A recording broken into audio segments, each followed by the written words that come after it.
अस्सलाम वालेकुम। मैं हूं सबा आज़मी और आप देख रहे हैं इबरत न्यूज़। आज हम बात करेंगे कराची के इलाके डिफेंस और क्लिफ्टन में अगवा बरा तावान के एक वाक़े में सामने आने वाले खौफनाक और होशरुबा वाक़े की, जिसमें जो तफसीलात सामने आई हैं उसने जो शहर की पुलिस है और जो अदालती निज़ाम है उसके ऊपर सवालात खड़े कर दिए हैं और शहरियों में काफ़ी खौफ व हिरास फैल गया है इस वाक़े के बाद।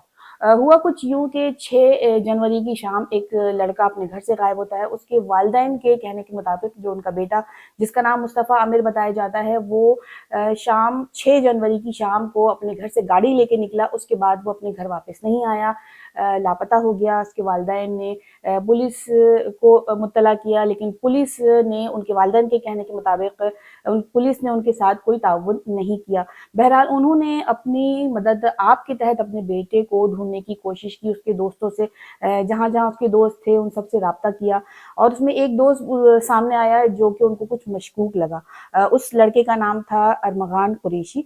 पहले तो उस लड़के ने उनके वालिदैन के साथ ताउन किया, लेकिन बाद में फिर वो बच्चा जो है लड़का वो बदतमीजी की हद तक उतर आया। तो उनके वालिदैन को फिर गुमान हुआ कि हो सकता है कि इसी लड़के ने उनके बेटे को अगवा किया। अच्छा, इसी दौरान उनके जो मुग़वी लड़का है मुस्तफ़ा आमिर, उसके वालिदैन को इंटरनेशनल एक कॉल रिसीव होती है, जिसमें मुस्तफ़ा की बाजियाबी के बदले में 2 करोड़ पाकिस्तानी रुपए की डिमांड की गई। अच्छा, अब मामला चूँकि अगवा बरतावान तक चला गया, तो फिर ये केस पुलिस से हट के सीआईए तक चला गया। अब उसके वालिदैन की जो मालूमात थी उसके तहत सीआईए और पुलिस ने मिलकर मुश्तरका छापा डिफेंस के एक बंगले में मारा, जो कि अरमगान कुरैशी का बताया जाता था। वहाँ पर इन्होंने छापा मारा।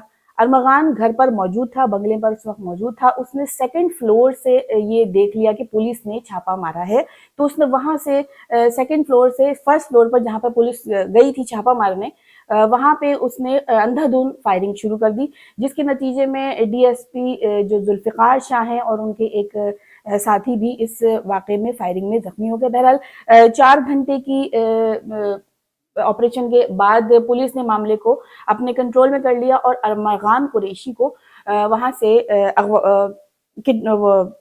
अरमगान कुरैशी को वहाँ से गिरफ्तार कर लिया और घर की तलाशी भी ली, जिसमें मुस्तफ़ा से मुतालिक बहुत कुछ सामने आया। मुस्तफ़ा का मोबाइल फ़ोन और एक स्नैपर और एक MP4 गन, एक राइफ़ल समेत हज़ारों की तादाद में बड़े असलहे की जो गोलियां हैं वो भी बरामद हुई। फैंसी नंबर प्लेट की गाड़ियों की नंबर प्लेट, 64 लैपटॉप भी बरामद किए गए और घर में फ्लैश कैमरे भी लगे हुए थे।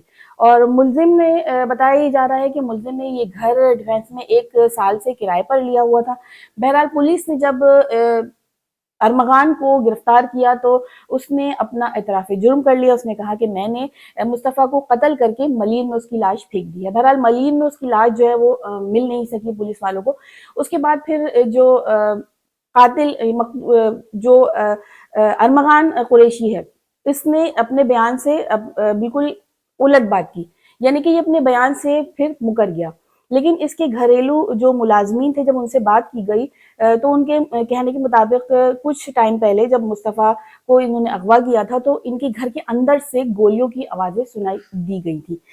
उसके बाद पुलिस ने जब अदालत से जिस्मानी रिमांड मांगा अरमगान का, तो जज ने उल्टा पुलिस को भी मुर्दे इल्ज़ाम ठहराया और उसको अरमगान को जुडिशल अदालत में जेल में भेज दिया।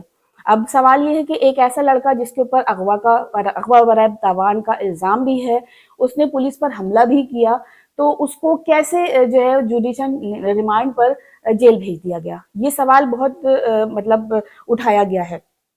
इसके अलावा जो है अब ये एक अफ़सोसनाक खबर सामने आ रही है कि हब का कोई औरिजी इलाका है, वहाँ पे जो है एक गाड़ी जली हुई है, उसमें एक नौजवान की लाश बरामद हुई है और कहा ये जा रहा है कि यही मुस्तफ़ा है, क्योंकि बाद में ये बात सामने आई कि अरमगान और एक लड़का और शिराज नामी उसने ये इतराफ़ जुर्म कर लिया है कि ये कोई लड़की का मामला था, जिसकी वजह से हमने मुस्तफ़ा को बहाने से घर बुलाया और उसको اس کو تشدد کیا, اس کے سر پہ لوہے کی راڈ ماری, اتنا مارا کہ وہ بے ہوش ہو گیا, اور بے ہوشی کی حالت میں اس کو گاڑی میں ڈال کر ہم نے اس جگہ پہ جہاں پہ اس کی لاش برآمد ہوئی ہے وہاں پر گاڑی کھڑی کر کے اس کو پیٹرول چھڑک کے آگ لگا دی, اور اب کنفرمیشن آ رہی ہے کہ وہی مصطفیٰ کی لاش ہے.